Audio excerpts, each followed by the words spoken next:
Je me suis effondrée sur le sol avant même d'atteindre l'estrade. Un instant plus tôt, je marchais vers mon diplôme de master, et l'instant d'après, je fixais les néons du plafond tandis que les voix devenaient floues autour de moi. Les médecins ont appelé mes parents. Ils ne sont jamais venus. Allongée aux urgences, toujours dans ma robe de cérémonie, mon téléphone s'est allumé avec une notification de ma sœur, une photo souriante dans le jardin avec la légende « Journée en famille », 0 prise de tête. Je n'ai pas répondu. Je ne pouvais pas. Quelques jours plus tard, encore relié aux machines, j'ai enfin déverrouillé mon téléphone, et ce que j'ai vu m'a fait réaliser que mon effondrement n'était pas la pire partie de cette journée. Je m'appelle Manon Dubois, et j'ai appris très tôt que dans ma famille, l'amour venait avec des conditions que je n'avais jamais acceptées. J'ai grandi dans une petite ville de province où les pavillons semblaient chaleureux le soir et où chaque fête avait l'air parfaite vue de l'extérieur, mais à l'intérieur de notre maison, j'avais toujours l'impression de marcher dans un courant d'air que personne d'autre ne semblait remarquer. Ma mère, Isabelle, avait construit son monde autour de ma petite sœur, Chloé, qu'elle qualifiait de fragile, sensible, quelqu'un qui avait juste besoin d'un peu plus d'attention. Mon père, Philippe, avait son propre scénario pour moi. Manon, tu es celle sur qui on peut compter, tu es plus forte que les autres, il pensait me faire un compliment, mais cela ressemblait à une fiche de poste pour laquelle je n'avais jamais postulé. Chaque fois que quelque chose devait être réparé, résolu ou absorbé en silence, cela atterrissait à mes pieds. Je me souviens avoir coiffé Chloé pour l'école parce que maman était encore en retard, je me souviens avoir pris le blâme pour un vase brisé parce que Chloé pleurait plus vite que je ne pouvais m'expliquer. Ces anniversaires étaient de grandes productions avec des ballons roses, des gâteaux de pâtissier et 20 enfants dans le jardin, tandis que les miens étaient des affaires discrètes avec un petit gâteau sur une assiette en carton et une promesse qu'ils étaient trop fatigués pour tenir, on fêtera ça correctement l'année prochaine, mais l'année prochaine ne venait jamais. Un hiver, alors que j'avais une fièvre si forte que la pièce tournait, j'ai attendu sur le canapé que quelqu'un s'assoie avec moi, mais au lieu de cela, maman fermait la fermeture éclair du costume de danse de Chloé et papa m'a demandé d'être compréhensif pendant qu'il se précipitait vers la porte. La maison s'est assombrie à la tombée de la nuit et je suis restée là à écouter le cliquetis du radiateur, essayant de ne pas pleurer parce que je savais déjà que personne ne m'entendrait. C'était le rythme de mon enfance. Chloé recevait de la douceur, moi des attentes, et quelque part dans ce rythme, j'ai appris à assimiler le silence à la force. Partir pour l'université à Paris, c'était comme respirer enfin un air qui circulait vraiment. J'avais 2 petits boulots, j'étudiais tard dans la nuit et je construisais une vie qui m'appartenait pour la première fois, mais les appels de la maison me suivaient comme une longue ombre, on est en retard sur la facture d'électricité, la carte bleue de Chloé est bloquée, ta sœur a besoin d'aide ce mois-ci. Et chaque fois j'envoyais ce que je pouvais, parfois ce que je ne pouvais pas, parce que cette vieille rengaine, tu es forte, Manon, vivait toujours sous ma peau, me chuchotant que mes besoins passaient en dernier.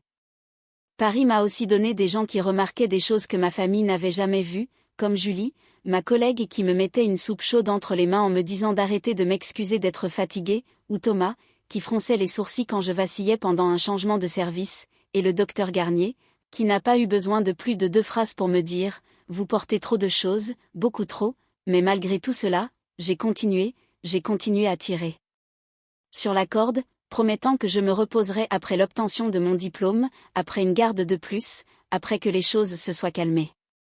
Je ne réalisais pas que je courais droit vers le point de rupture, pas avant le jour où mon corps a finalement choisi pour moi. Les mois précédant la remise des diplômes ressemblaient à la vie dans un étau qui se resserre. Chaque journée commençait avant l'aube et se terminait bien après que le dernier métro eût grondé sous mes fenêtres, je travaillais à temps plein à l'hôpital, je prenais des gardes le week-end au café et je casais mes cours de master dans les moindres parcelles de temps restantes. Les gens me disaient que j'étais impressionnante, mais je ne me sentais pas impressionnante, je me sentais comme une bougie brûlant par les 2 bouts et par le milieu. Les problèmes à la maison ne ralentissaient pas pour s'adapter à mon rythme, ils accéléraient. Maman appelait d'abord pour dire qu'ils étaient à court pour la facture d'eau, que les heures de papa avaient été réduites, puis quelques jours plus tard mon téléphone vibrait encore. « Manon, j'ai fait une bêtise, mon loyer est en retard, tu peux couvrir juste cette fois », mais ce n'était jamais juste une fois. Ensuite venait une réparation de voiture, inversement, une carte au plafond atteint, une autre urgence, toujours pressante, atterrissant toujours sur mes épaules. Certains soirs, je tenais mon téléphone et je fixais le solde de mon compte bancaire en sentant les chiffres m'écraser, mais je finissais toujours par faire le virement. Cette vieille culpabilité, ta force, Manon, empêchait mon doigt de dire non. Mon corps a essayé de m'avertir que quelque chose n'allait pas, de petits avertissements au début, un tremblement dans mes mains en remplissant les dossiers des patients, une vague de vertige en me levant trop vite, une pression dans la poitrine après une garde de 12 heures. Je blâmais le café, je blâmais le stress, je blâmais tout sauf la vérité, j'étais à bout de force. Julie l'a remarqué avant moi. Manon, ça va? Tu es pâle, je suis juste fatiguée, ai-je dit, et ce n'était pas un mensonge, c'était juste pas toute la vérité. Un soir, après une double garde brutale, je me suis effondrée sur une chaise en salle de pause et j'ai vérifié mon téléphone, une notification a clignoté sur l'écran, un tag de Chloé. J'ai appuyé dessus en m'attendant à un mème ou quelque chose d'aléatoire, mais au lieu de cela, c'était une photo de toute ma famille réunie autour d'un barbecue dans notre jardin, des assiettes de nourriture, des visages rieurs, le soleil chaud sur la peau de tout le monde, et la légende disait « Journée en famille », zéro prise de tête. J'ai senti quelque chose en moi s'affaisser comme une planche de parquet qui cède, pas de la colère, pas encore, juste une douleur froide et creuse. Je n'ai pas commenté, je n'ai pas demandé pourquoi elle m'avait tagué, j'ai juste éteint mon écran et appuyé mon pouce sur le bord de la table jusqu'à ce que ça fasse mal. Plus tard ce soir-là, en rentrant chez moi, le monde a basculé, le trottoir a tangué sous mes pieds, j'ai attrapé une barrière et attendu que le vertige passe, mon pouls martelant mes oreilles. Je me suis dit que c'était de l'épuisement, je me suis dit de continuer, que tout irait bien après le diplôme. Mais il y avait un autre signe, un qui est resté avec moi, je notais les constantes vitales aux urgences quand la pièce est devenue floue, j'ai cligné fort des yeux mais les chiffres sur l'écran ont doublé puis triplé. Thomas a touché mon bras doucement. Manon, tu dois t'asseoir, ça va, ai-je chuchoté. Ça n'allait pas. J'ai continué à pousser, j'ai continué à ignorer les signaux, j'ai continué à me promettre juste une semaine de plus, une garde de plus, un devoir de plus, une facture d'urgence de plus. Je ne le savais pas alors, mais je comptais les secondes jusqu'au moment où tout en moi allait finalement craquer. Le matin de la remise des diplômes semblait irréel, comme si je me déplaçais dans un monde fait de verre. Paris était éclatante et nette ce jour-là, le soleil rebondissant sur les bâtiments de l'université, les bannières flottant au vent, les familles encombrant la pelouse avec des fleurs. Tout le monde semblait vivant, excité, entier. Je me suis dit que j'allais bien, j'ai souri quand des camarades m'ont fait signe, j'ai ajusté ma toge même si mes mains tremblaient, mon cœur battait trop vite, trop fort, comme s'il essayait de m'avertir de quelque chose que je refusais d'entendre. J'ai vérifié mon téléphone pour un message de la maison, rien. Quand la cérémonie a commencé, la voix du doyen a résonné à travers le terrain, les diplômés se levaient rangée par rangée, marchant vers l'estrade tandis que les applaudissements roulaient comme une vague. Je n'arrêtais pas de scanner les gradins, à gauche, à droite, en haut, en bas, cherchant ma famille, il y avait des sièges vides, mais pas pour moi, les miens n'avaient jamais eu l'intention d'être remplis. Puis soudain, une vibration dans ma poche, un SMS de maman, la circulation est horrible, on arrive bientôt, un autre quelques secondes plus tard, vas-y, on te rattrape. J'ai rangé mon téléphone en faisant semblant que ça ne piquait pas, Manon Dubois. Mon nom a flotté à travers les haut-parleurs. Je me suis levée, mes genoux flageolaient, les lumières de l'estrade sont devenues floues, j'ai forcé mes pieds à avancer, un pas, deux, jusqu'à ce que le monde bascule violemment sur le côté. Un rugissement a rempli mes oreilles, l'herbe, les chaises, les visages, tout a tourbillonné.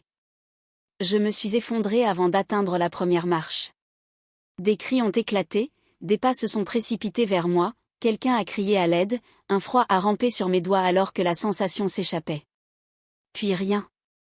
Quand je me suis réveillée, l'odeur d'aseptisant remplissait mes poumons, des machines bipaient selon des rythmes lents et réguliers, une couverture chaude couvrait mes jambes et une aiguille de perfusion tirait sur mon bras. Le plafond des urgences est devenu net alors que des voix murmuraient autour de moi. Le docteur Mercier s'est penché près de moi. Manon, vous vous êtes évanouie d'épuisement sévère, stress, déshydratation, fatigue cardiaque. Vous avez poussé votre corps trop loin, vous avez de la chance de ne pas vous être effondré seul quelque part. Ces mots ne m'ont pas effrayée, ils confirmaient quelque chose que j'avais essayé de fuir. Est-ce que mes parents sont venus, ai-je chuchoté. Il a hésité juste assez longtemps pour tout me dire, nous les avons appelés plusieurs fois, laissé des messages. Personne n'est venu. Le silence a avalé la pièce, pas le genre douloureux, le genre révélateur.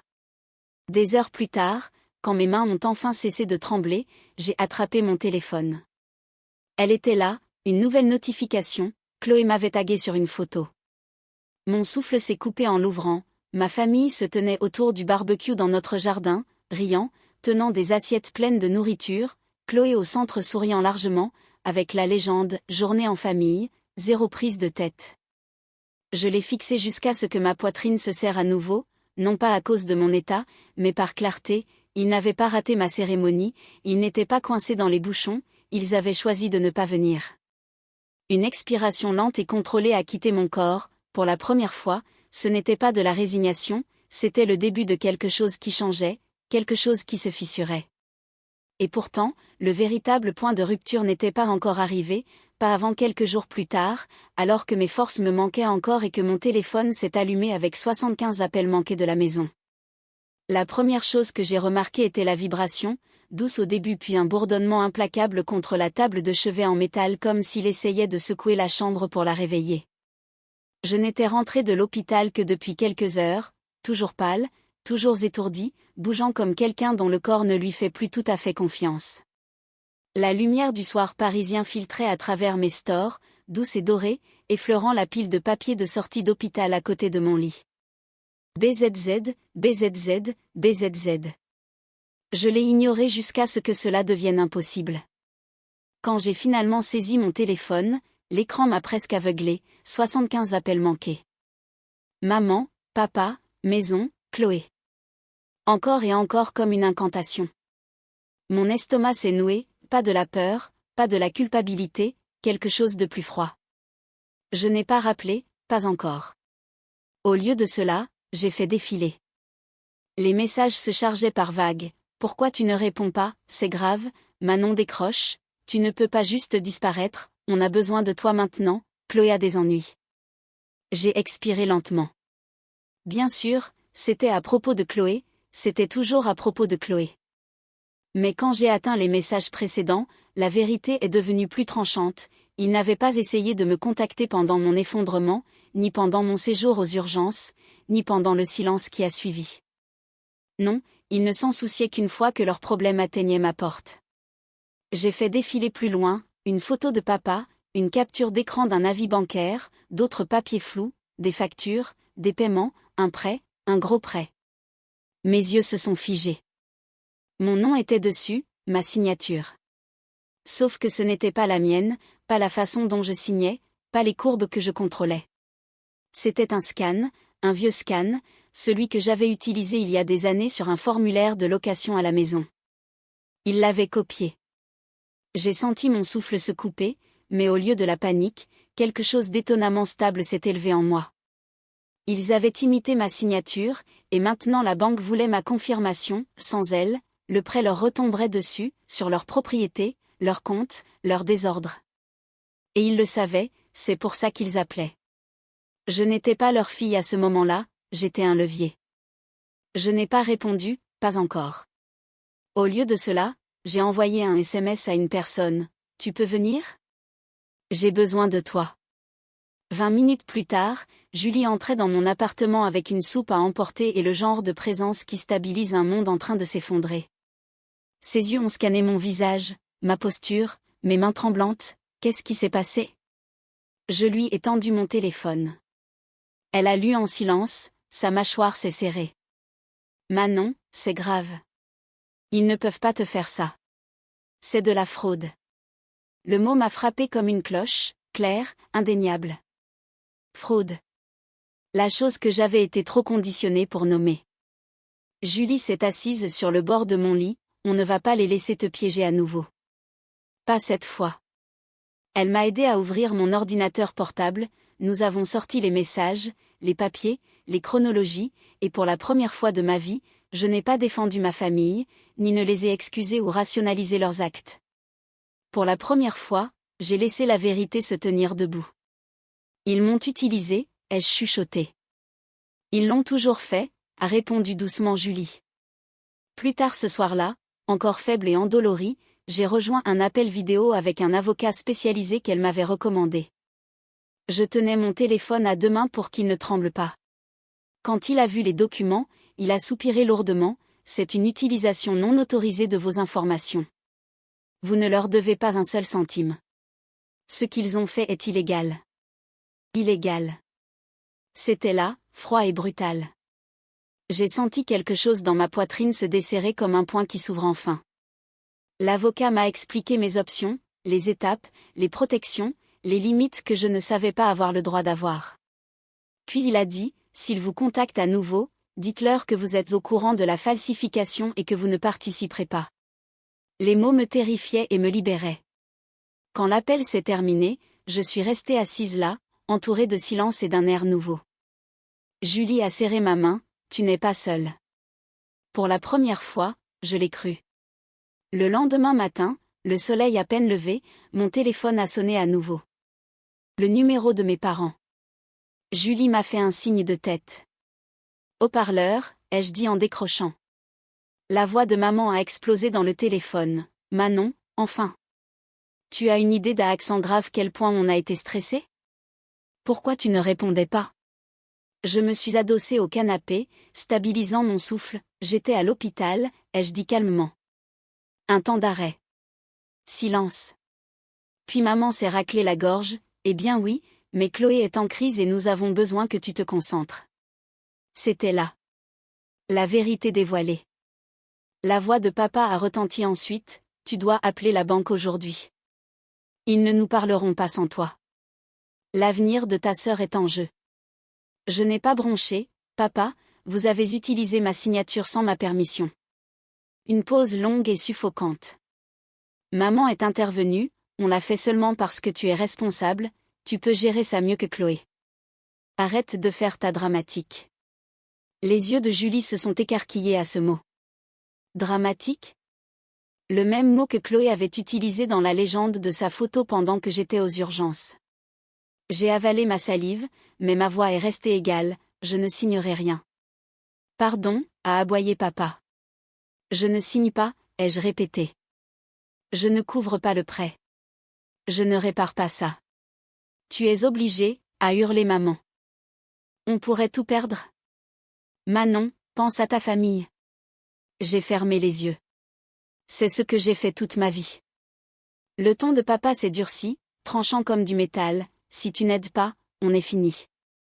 Julie s'est penchée vers moi en chuchotant, dis-le. Et je l'ai fait. J'ai parlé à un avocat. Ce que vous avez fait est illégal. Si vous continuez à me contacter à propos de ce prêt, j'engagerai des poursuites judiciaires. Le silence qui a suivi semblait sans fond. Puis papa a grogné, tu nous menaces? Je me protège. La voix de maman s'est brisée, passant de la colère à la supplication, on a besoin de toi. S'il te plaît.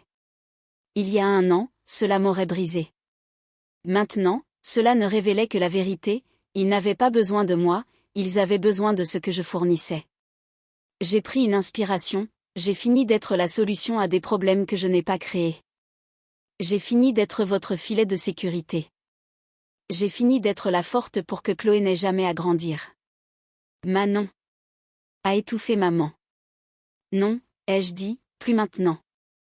Puis j'ai appuyé sur le bouton rouge. L'appel s'est terminé. Net. Définitif. Julie a laissé échapper une expiration tremblante, tu l'as fait. Mes mains tremblaient, mais pas de peur, de soulagement. Cet après-midi-là, j'ai passé des heures à me retirer de chaque compte, chaque paiement automatique, chaque facture partagée.